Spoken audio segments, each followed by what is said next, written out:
Hello and welcome to all. My name is Shanu Aswal and you are watching Study for All. Study for All आप ही सबका परिवार है. So let's start करते हैं. आज का सेशन होने वाला है आप सबके लिए जीवाणु जनित रोग का एपिसोड 3, एपिसोड 1 एंड एपिसोड 2 मैंने अपलोड कर दिया है. उम्मीद करता हूँ बहुत ही अच्छा लगा होगा. आप सबका पॉजिटिव रिस्पॉन्स भी है. सो लेट्स स्टार्ट करते हैं आज का प्रश्न के साथ कि यूवी सैनिटाइज़र जो डेवलप किया गया हाल ही में कि हॉस्पिटल को डिसइंफेक्ट करने के लिए या सिनेमा हॉल खुलेगा तो उसको डिसइंफेक्ट करने के लिए या फिर शॉपिंग मॉल खुला ही हुआ ओपन हुआ तो उसको डिसइंफेक्ट करने के लिए एक डिवाइस मशीन बनाई गई है. ये किसके द्वारा डेवलप की गई है ये आपको बताना है. Next UV blaster, ultra violet blaster, ये भी एक बहुत ही बढ़िया डिसइंफेक्ट करने के लिए था कोरोना वायरस को. ये किसके द्वारा ये भी क्या करता था, डिसइंफेक्ट करता था किसको, कोरोना वायरस को. इसको किसके द्वारा डेवलप किया गया. और कोरोना के लिए निगाह ऐप किस राज्य सरकार ने लॉन्च किया. थर्ड क्वेश्चन ये रहा आपका कि जो कोरोना के लिए निगाह नाम का ऐप ये किसने लॉन्च किया. और लास्ट में क्वेश्चन है कि रोको टोको अभियान ये किस राज्य सरकार ने चलाया. सो लेट्स स्टार्ट करते हैं. मैं इसको रफ कर दे रहा हूँ. ठीक, उम्मीद करता हूँ समझ में आया होगा. तो आज का प्रश्न below the comment section box में आपका रिप्लाई देना है. ठीक, जिससे हमें पता चले कि आप सब बहुत ही अच्छे से पढ़ रहे हैं, प्रिपरेशन अच्छी से कर रहे हैं. अगर बात की जाए क्वेश्चन की तो शुरू करते हैं. यहाँ पर ला to discuss about bacterial disease episode 3. तो पहला रोग मैं ले रहा हूँ आपके सामने जिसमें मैं आपके सामने डिस्कस करने वाला हूँ टाइफाइड. क्या डिस्कस करने वाला हूँ भैया, टाइफाइड. तो टाइफाइड का नाम आप सबने बहुत बार सुना होगा. ठीक, तो पहले मैं बता दूं आपको कि टाइफाइड जो होता है, ध्यान से देखिएगा, टाइफाइड जो होता है वो किसके द्वारा होता है. तो पहला क्वेश्चन आपसे ओरिएंटेड क्वेश्चन आएगा कि टाइफाइड का क्या किन किन नामों से आना आता है. तो इसे मियादी बुखार के नाम से आना आता है. किस बुखार के नाम से आना आता है, मियादी बुखार के नाम से आना आता है. और अगर बात की जाए और किस ज्वर, एक ज्वर के नाम से आना आता है जिसका नाम है आंत ज्वर. यह किस नाम से आना आता है भैया, आंत ज्वर के नाम से आना आता है. और मियादी बुखार के नाम से आना आता है. और अगर बात किया गई किस नाम से आना आता है तो और मोती झरा के नाम से आना आता है. किस नाम से आना आता है भैया, मोती झरा के नाम से आना आता है. तो उम्मीद करता हूँ समझ में आया होगा. और अगर बात की जाए कि टाइफाइड किस जीवाणु के द्वारा होता है, उस जीवाणु का नाम अगर बात की जाए कि इस जीवाणु का नाम बताइए जिससे टाइफाइड होता है. तो टाइफाइड के जीवाणु का नाम है साल्मोनेला टाइफी. क्या नाम है भैया, साल्मोनेला टाइफी. तो साल्मोनेला टाइफी से नाम क्या पड़ गया, तो टाइफी से नाम पड़ा टाइफाइड. क्या नाम पड़ा भैया, टाइफी से नाम पड़ा टाइफाइड. अगर बात की जाएगी इसमें तेज़ी से टाइफाइड के लक्षण अगर बात की जाएगी तो क्या, अगर सिम्टम्स की बात की जाएगी, लक्षण की बात की जाएगी, क्या इसके लक्षण हैं तो इसमें तेज़ी से बुखार आते हैं. देखिए इसमें क्या आता है, तेज़ी से बुखार आता है, बहुत तेज़ी से फीवर आता है. ठीक है, तेज़ी से इसमें क्या आता है, माइल्ड फीवर आता है. तेज़ी से बुखार के साथ साथ ये तेज़ी से बुखार आता है ये जो कि सदैव के लिए बना रहता है, जो कि बहुत समय तक बना रहता है. सदैव क्या बोल सकते हैं, बहुत समय तक बना रहता है. ये बहुत समय तक बुखार रहता है. ठीक, बहुत समय तक बना रहता है. तो इतना उम्मीद करता हूँ समझ में आया होगा आपको. ठीक है, जो बहुत समय तक बना रहता है. अगर बात की जाएगी अगर बात देखते हैं एकाएक क्या होता है, दोपहर के बाद बहुत तेज़ी से बुखार चढ़ता है. दोपहर के बाद, ध्यान से देखिएगा, जब दोपहर आफ्टरनून के बाद बहुत तेज़ी से बुखार चढ़ता है, यानी दोपहर के बाद बहुत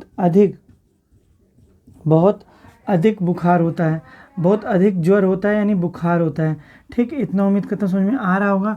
और अगर बात की जाए और इससे क्वेश्चन ओरिएंटेड होता है कि अगर ज़्यादा संक्रमण फैल जाए, संक्रमण दर ज़्यादा फैल जाए, तो ध्यान से देखिएगा, संक्रमण दर अगर क्या हो जाए, ज़्यादा फैल जाए.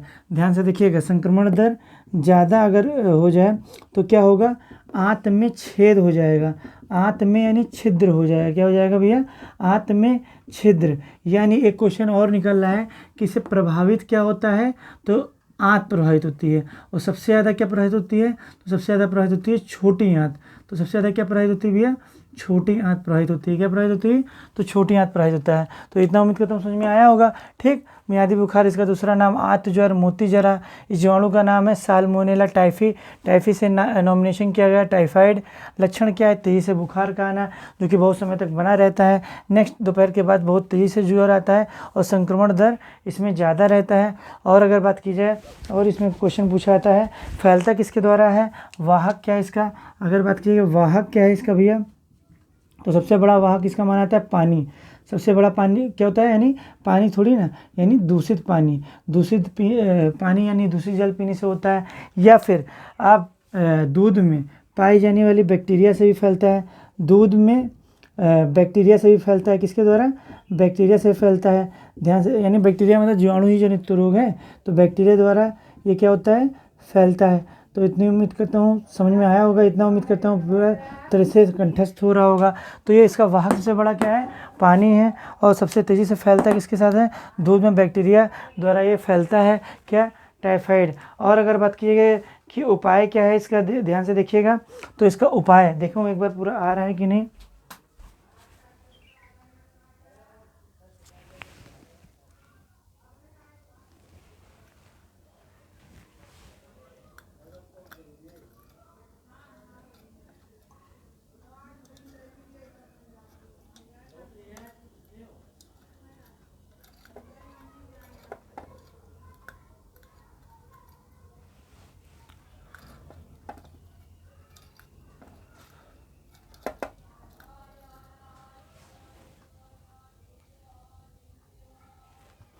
चलिए, थोड़ा सा बहुत लाइटनिंग में प्रॉब्लम थी, तो समझ में आया होगा। इसका स्क्रीनशॉट ले लीजिएगा।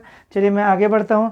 अच्छा, इसका उपाय क्या है? अगर बात कीजिएगा बचाव के उपाय, तो बचाव के इसके उपाय हैं, ध्यान से देखिएगा। बचाव के क्या भैया?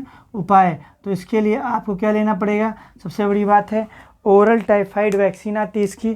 क्या आती है? Oral typhoid vaccine. एक बार मैं देखूँ, थोड़ा सा प्रॉब्लम क्रिएट हो रहा है। ओरल टाइफाइड क्या आती है? इसके लिए प्रॉपर वैक्सीन बनाई गई है। ओरली इसको लिया जाता है। ओरल मतलब मुंह से ओरली लिया जाता है इसको। ओरल टाइफाइड वैक्सीन आती है इसके लिए। उम्मीद करता हूँ समझ में आ रहा होगा आपको। ठीक, इसके लिए ओरल टाइफाइड वैक्सीन आती है। उम्मीद करता हूँ समझ में आ रहा होगा। तो ओरल टाइफाइड वैक्सीन जो आती है ये इसको दिया जाता है बचाव के रूप में। और अगर बात की जाएगी एक टीकाकरण इसके लिए स्पेशली बनाया गया है। उस टीकाकरण का नाम क्या है? टैब टीकाकरण इसके लिए बनाया गया है। तो क्वेश्चन पूछा जाता है टैब टीकाकरण किस रोग में दिया जाता है? यानी टैब नाम से एक वैक्सीनेशन तैयार की गई इसके लिए, तो जो 3 वर्ष के लिए कारगर मानी गई है। यानी ये जो है ये 3 वर्ष के लिए कारगर है। मतलब 3 वर्ष तक इसका रिस्पॉन्ड देगा। आफ्टर 3 ईयर्स आप फिर टैब वैक्सीनेशन आप करा सकते हैं। सो उम्मीद करता हूँ समझ में आया होगा। बचाव के लिए उपाय क्या है? ओरल टाइफाइड वैक्सीन आती है इसके लिए स्पेशली टैब वैक्सीनेशन बनाया गया है जो 3 साल के लिए कारगर है। 3 साल के लिए कारण लिख दिया मैंने, सॉरी, कारगर है। क्या है भैया? 3 साल के लिए क्या है? कारगर है।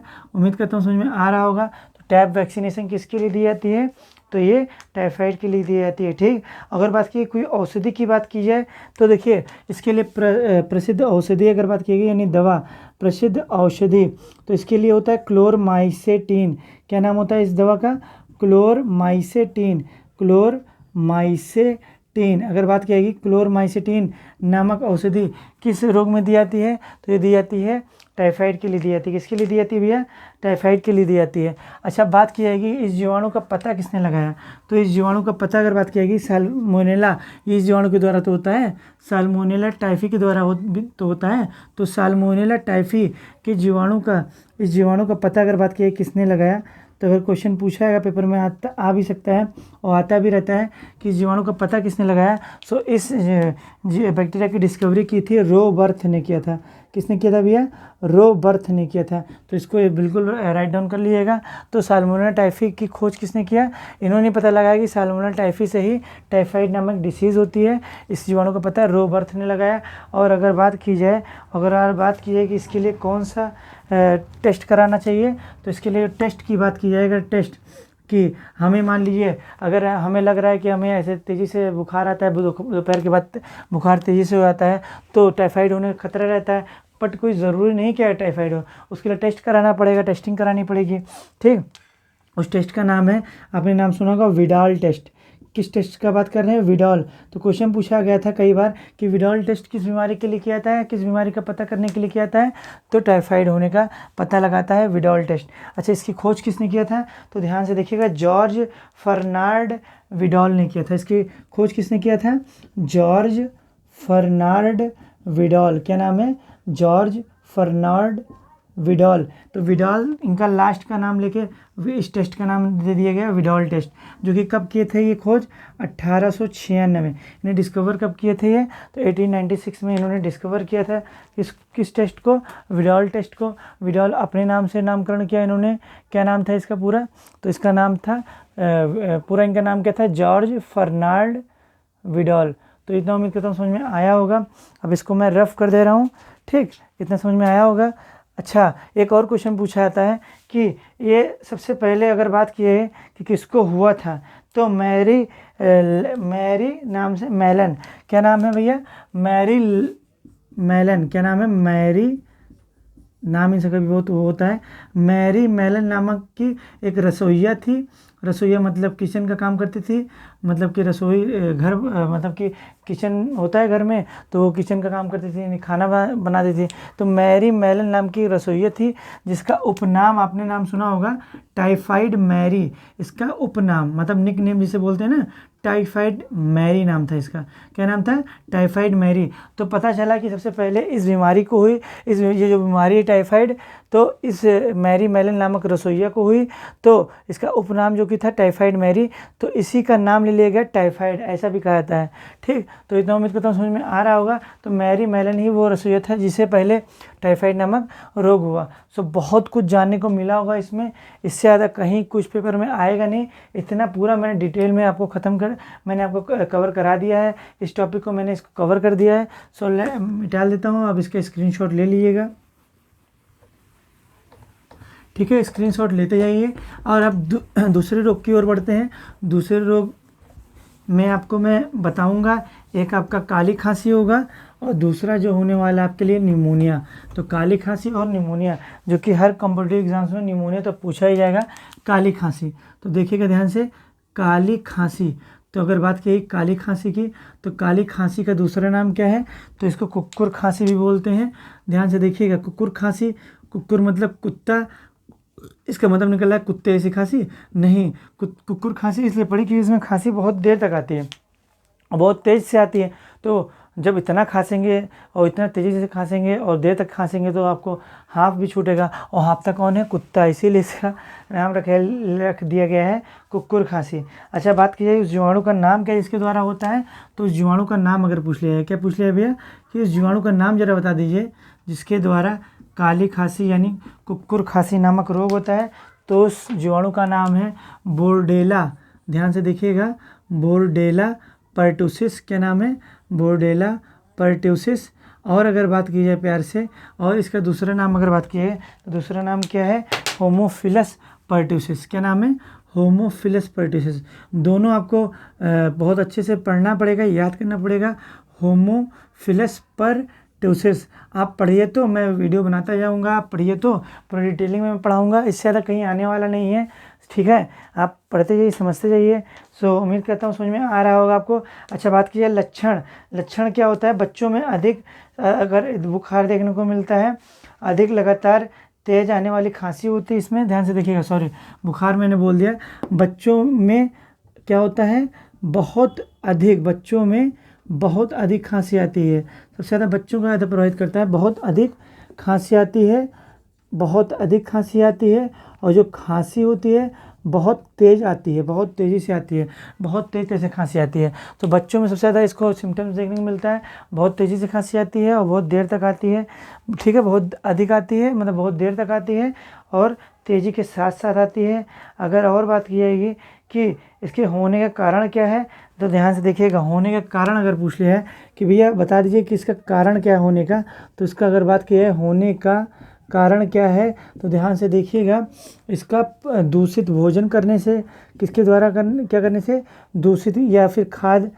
दूषित खाद व भोजन ध्यान से देखिएगा, दूषित भोजन करने से या दूषित खाद ही बोल सकते हैं, सही है, या प्रदूषित लगा दिए तो ज़्यादा सही होगा, प्रदूषित खाद या दूषित भोजन करने से और मिट्टी खाने से भी होता है भैया। मिट्टी खाने से अब देखते हैं बच्चे, मैंने क्या बताया, बच्चे सबसे ज़्यादा प्रभावित होते हैं ना, और बच्चे क्या खाते हैं, छोटे होते हैं तो मिट्टी खाते हैं, इसीलिए सबसे ज़्यादा खतरा रहता है बच्चों को। बच्चे मिट्टी भी खाते हैं तो मिट्टी से भी फैलने का खतरा होता है इस बोर्डेला पर्ट्यूसिस या होमोफिलोपर्ट्यूसिस नामक डिसीज़ के फैलने से। अगर बात की जाएगी कि और इसका क्या वो है, तो ध्यान से देखिएगा, बच्चों में क्या लगाना चाहिए, तो बच्चों में ट्रिपल वैक्सीन नाम से फेमस यानी 3 प्रकार के वैक्सीन इसमें क्वालिटी पाई थी 3 बीमारी से लड़ने वाली, जिसका नाम है ट्रिपल वैक्सीन। उसका नाम क्या है, डीपीटी का टीका लगवाना चाहिए।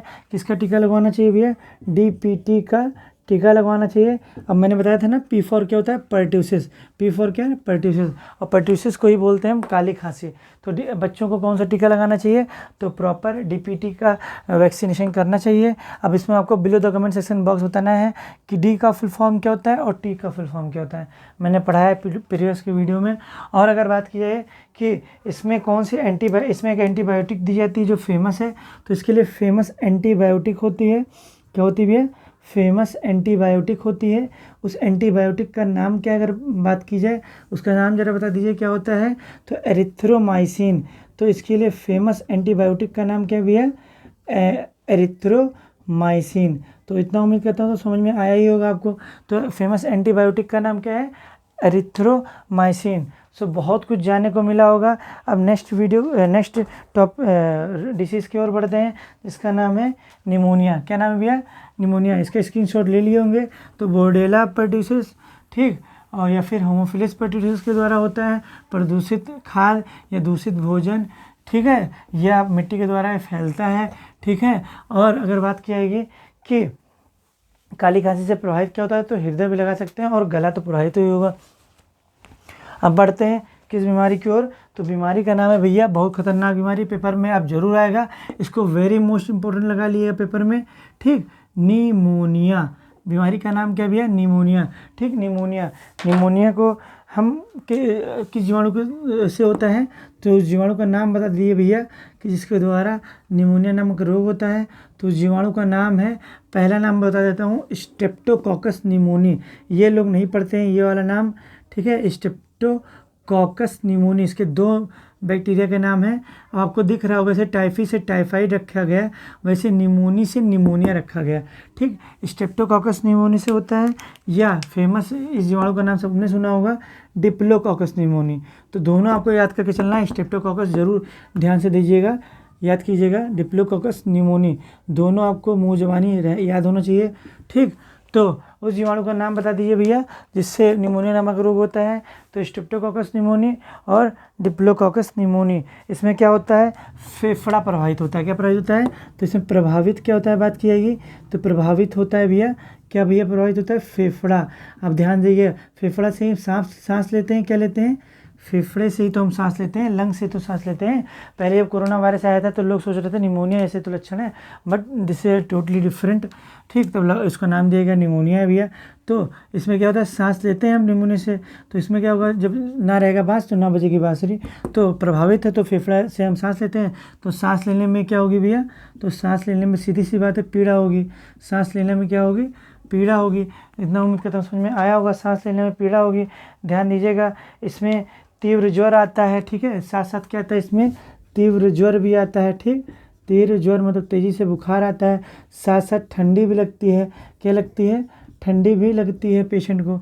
तो तीव्र ज्वर के साथ साथ ठंडी भी लगती है पेशेंट को। और अगर बात की जाएगी तो ये उसमें और क्या, इसमें ये क्या इसके लक्षण है, तो ध्यान से देखिएगा, इसमें कफ भी बनता है, जानते हैं इसमें क्या बनती भी है, कफ भी बनता है, क्या बनता है, कफ भी बनता है, क्या बनता है, कफ भी बनता है। साथ साथ ये जो बैक्टीरिया है, ये जो स्ट्रेप्टोकोकस निमोनी या डिप्लोकोकस निमोनी है, तो ये श्वास नाल में प्रवेश कर जाती है। श्वास नाल मतलब श्वास नली में, श्वास नाल यानी श्वास नली में ये प्रवेश कर जाती है। और श्वास नाल को इंग्लिश में मैंने पढ़ाया था, क्या बोलते हैं, ट्रैकिया बोलते हैं, क्या बोलते हैं, तो ये सीधी सी बात है, ट्रैकिया यानी श्वसन मार्ग को भी ये श्वसन सांस लेने वाले मार्ग को भी ये प्रभावित करती है। ठीक है, इतना उम्मीद करता हूँ समझ में आया होगा।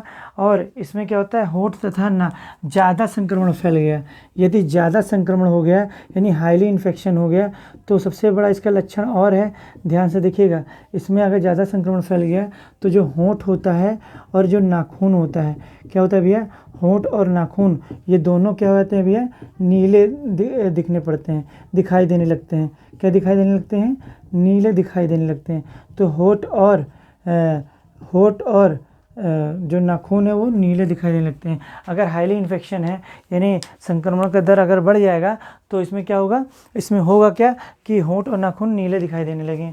तो क्वेश्चन पूछेगा वह कौन सा जीवाणु जनित रोग है जिसमें उसका संक्रमण ज़्यादा फैलने पर होंठ और नाखून नीले दिखाई देने पड़ते हैं। तो आपको लगाना है निमोनिया पे, प्यार से लगा देना है, किस पे, निमोनिया पे लगा देना है। अच्छा, अगर पूछेगा होने का कारण क्या होता है तो ध्यान से देखिएगा, मैंने बता भी दिया। होने का सबसे बड़ा कारण अगर पूछेगा तो होने का कारण क्या है कि ये श्वास नाल में प्रवेश कर जाता है। तो सबसे बड़ा होने का कारण अगर पूछेगा, होने का कारण क्या है, तो ये सांस नाल में डिप्लोकोकस निमोनी या स्ट्रेप्टोकोकस निमोनी ये फैल जाता है। और सबसे बड़ा कारण अगर बात किएगी होने का कारण क्या है, तो ये क्या होता है, संक्रमित व्यक्ति के छींकने या थूकने से भी फैलता है।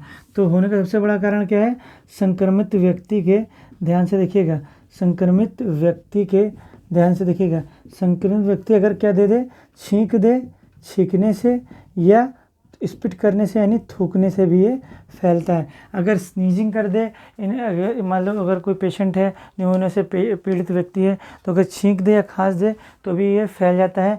और इसमें क्या होना चाहिए, ध्यान से देखिए, झूठा अगर बचाव की अगर बात की जाएगी तो उस पेशेंट के संपर्क में नहीं आना चाहिए, उस पेशेंट के संपर्क में नहीं आना चाहिए, उस पेशेंट के संपर्क में नहीं आना चाहिए। ठीक, उस पेशेंट के संपर्क में नहीं आना चाहिए। साथ साथ आपको क्या करना चाहिए, साथ साथ आपको मैं बता दूं, संपर्क में नहीं आना चाहिए, साथ साथ झूठा खाना नहीं चाहिए। ठीक है, झूठा, तो झूठा खाना नहीं खाना चाहिए। क्या, कौन सा खाना नहीं खाना चाहिए, झूठा खाना नहीं चाहिए। ठीक है, तो इतना उम्मीद करता हूँ समझ में आया होगा। तो झूठा खाना नहीं खाना चाहिए, तो इतना उम्मीद करता हूँ समझ में आया होगा। और अगर क्वेश्चन क्या बनता है, और क्वेश्चन बनता है इसमें, इसके लिए अगर मान लो किसी व्यक्ति को ऐसे सिम्टम्स हैं कि इसमें क्या हो रहा है, होंठ सूज गए या नाखून नीले पड़ गए या कफ बन रहा है या तीव्र ज्वर आ रहा है, ठंडी लग रही है या सांस लेने में पीड़ा हो रही है, फेफड़े में सांस लेने में दिक्कत हो रही है, तो इससे लक्षण होता है निमोनिया। तो निमोनिया का पता लगाने के लिए, इसका अगर पता लगाने के लिए कौन सा टेस्ट करना चाहिए, तो इसका पता लगाने के लिए कौन सा टेस्ट करना चाहिए, तो इसका पता लगाने के लिए ध्यान से देखिएगा, नाइल सॉल्युबिलिटी टेस्ट कराना चाहिए। कौन सा सॉल्युबिलिटी टेस्ट करना चाहिए भैया, नाइल सॉल्युबिलिटी टेस्ट कराना चाहिए। So this is the very most important topic of pneumonia and also bacterial disease. So I'd like to discuss about this topic. Thank you for watching. Keep it up. पढ़ते रहिए। जो मैं video बना रहा हूँ वो 360 रेशियो भी बना रहा हूँ, 360 डिग्री पे कोण पे लेता हूँ, जिससे आपको सारे के सारे टॉपिक कवर हो जाएं। So thank you for watching. Keep it up. हंसते रहिए, पढ़ते रहिए, स्वस्थ रहिए, मस्त रहिए। Thank you.